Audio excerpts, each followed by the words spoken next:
안녕하세요, 일렉트로캠입니다. 오늘은 테슬라가 비트코인에 투자를 했습니다. 한 1.5조 원 정도 되겠죠. 1.5 빌리언 달러니까요. 그거 좀 이상 비트코인에 투자를 했는데 이게 적지 않은 돈인데 한번 그것에 대해서 알아볼까 합니다.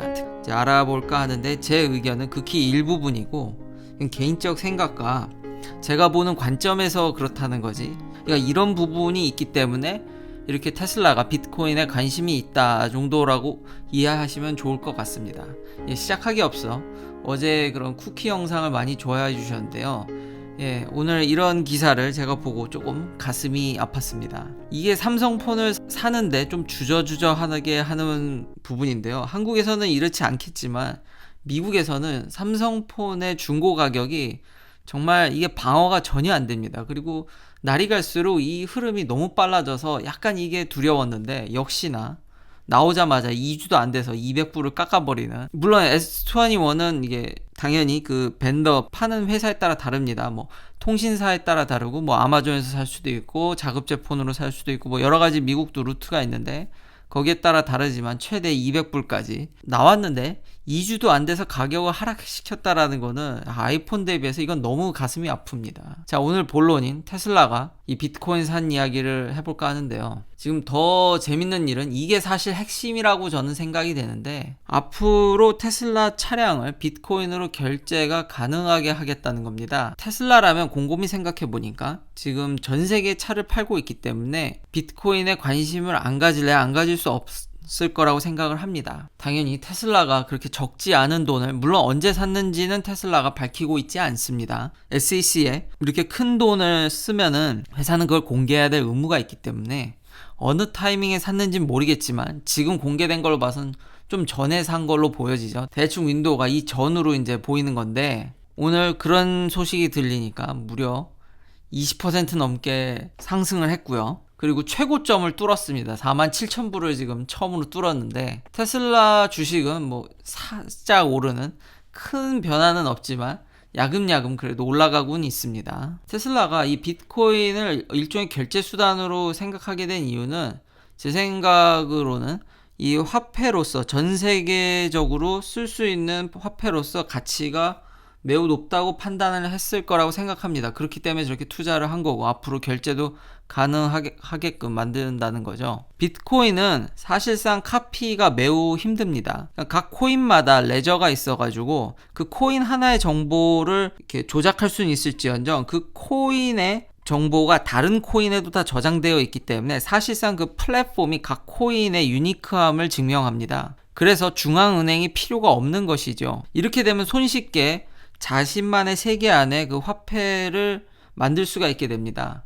물론 가장 큰 단점은 정부가 이슈를 하지 않기 때문에 지금 보시면 각 골드랑 US 달러랑 비트코인을 비교한 것 중에서 거의 비트코인이 모든 면에 있어서 화폐로서 거의 모든 면에 있어서 다 압도적으로 좋습니다. 단 하나, 정부가 이것을 견제를 하고 있기 때문에 그것이 가장 큰 문제죠. 밸류를 어떻게 인정받겠냐는 거죠. 그리고 지금 현재 이렇게 가격이 들쑥날쑥하는 것은 화폐로서 좀 안정적인 모습을 못 보여주고 있기 때문에 그런 부분을 제외하고는 나머지 여러 가지 측면에서는 portability, durability, secure, highly divisible, easily transactable 이게 가장 핵심인데요.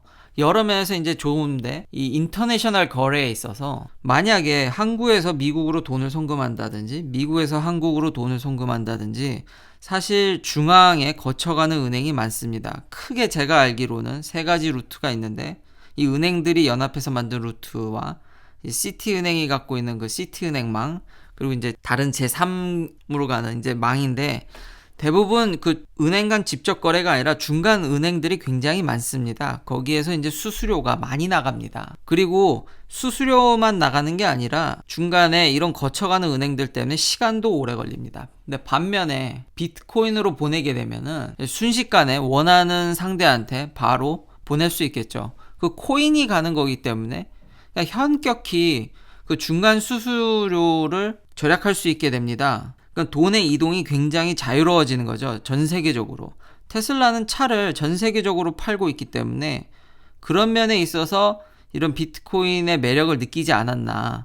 거기다가 지금 많은 이 테크 기업들이 이런 비트코인이나 이런 블록체인 코인에 대해서 관심이 많습니다. 페이스북도 이것을 계속 시도하려고 리브라라는 이제 커런시를 런칭하고 어떻게든 이걸 지금 밀어붙이려고 하는데 중앙정부에서 특히 미국 정부가 이걸 가만히 내버려 두질 않죠. 왜냐하면 당연히 달러의 견제가 되는 수단이니까요. 이게 정부가 가장 큰 장벽이기 때문에 그렇기 때문에 이게 좀 불안한 면이 있습니다. 아까 말씀드렸듯이 장점은 그런 중간 은행들을 다 피해갈 수 있기 때문에 엄청나게 수수료를 낮게 책정할 수 있습니다. 페이스북은 어마어마한 가입자를 전 세계적으로 갖고 있는데 그럼 그 가입자 간에 물건을 교류 거래할 때 그때 화폐를 이런 비트코인을 계열의 블록체인 코인 계열을 쓰게 되면은 당연히 수수료도 낮출 수 있고 손쉽게 이 화폐 거래를 할 수 있고 한마디로 페이스북이라는 세계 안에서 자신만의 화폐를 이용해서 중앙정부의 간섭 없이 어마어마한 세계를 꾸밀 수 있는 거죠. 물론 그런 코인의 불안정 때문에 페이스북은 이 리브라를 상당량 이제 혹은 이제 페그젤에서 달러와 이걸 연동시켜가지고 그 밸류를 픽스 시키겠다는 뭐 제한도 있지만 다 일단 지금 중앙정부의 견제로 막혀서 이건 뭐 어떻게 될지 모르겠습니다. 이게 굉장히 여기도 기사에 나왔듯이 리미티드 포맷인데 이렇듯 이런 자유로운 전 세계적인 돈의 거래 때문에 비트코인을 테슬라가 굉장히 관심 있게 본 거라는 게 오늘의 결론이고 그러면 우리가 송금하거나 이럴 때 수수료를 아끼는 방법이 없나? 다른 이런 테크 기업들이 없나? 예를 들면 이거 절대 저는 제 채널은 지금까지 단 한 번도 협찬이나 이런 걸 받아본 적이 없습니다. 받을 생각도 없고요.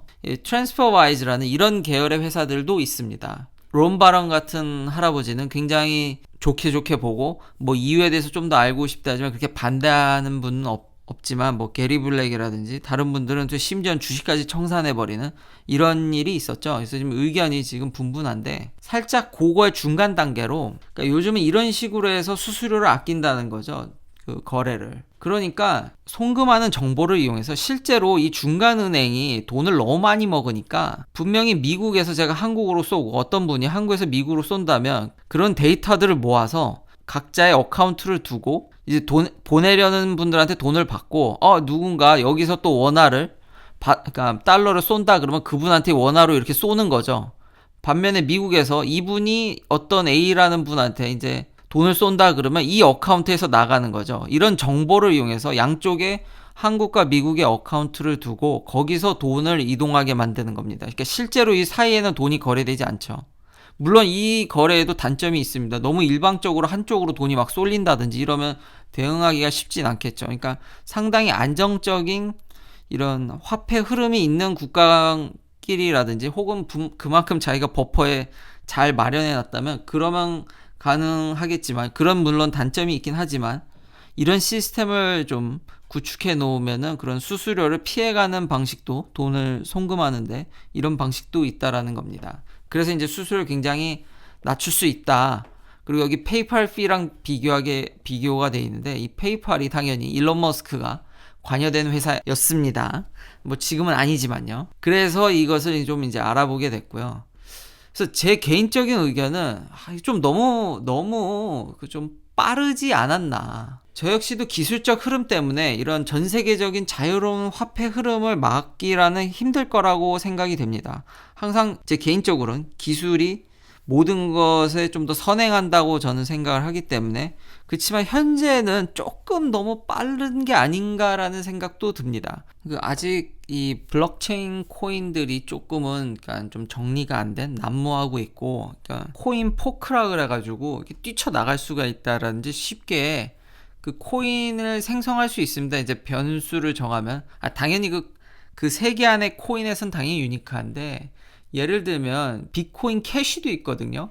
비트코인은 굉장히 그 개수가 리밋되어 있습니다. 원래 그렇게 설계를 처음 했으니까요. 그래서 그런 것을 늘리기 위해서 이 1메가바이트 블록 이거를 이제 깨기 위해서 다른 코인 만들어서 이제 나갔죠. 그런 코인이라든지 물론 이렇게 마이크로 스트래티지 CEO는 초창기 이분 얘기를 듣고 뭐 했다는 얘기도 있는데 이렇게 지금 작은 기업은 아닙니다. 이 기업이 그렇다고 큰 기업도 아니거든요. 그렇지만 여러 이런 지금 초기에 여기에 가담했던 분들이 굉장히 비트코인이 굉장히 중요한 에셋이 될 거라고 블룸버그에서도 다루기도 했었고요.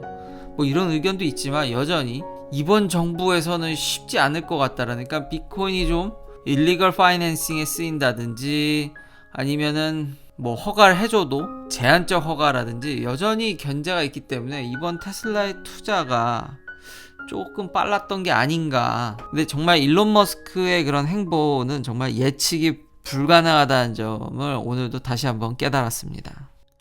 긴 영상 시청해 주셔서 감사합니다. 내일도 테슬라 관련 이야기들로 찾아뵙겠습니다.